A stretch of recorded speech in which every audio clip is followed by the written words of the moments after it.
In this video, we're going to look at the import utility within Control Center.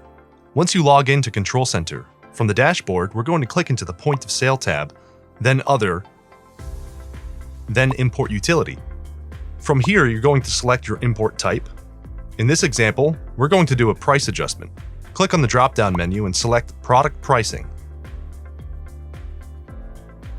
You can download a sample CSV file if you need to. If you already have one completed, in this case we do, you can upload it from your system. Once it's uploaded, you're going to click Run Import on the top right of the screen. Once you run the import, you'll see a green progress bar and a success confirmation window. And now that your price has been updated, we can see the change reflected for this item at both locations. I adjusted this price to $75.99. Now let's take a look at the sample CSV file.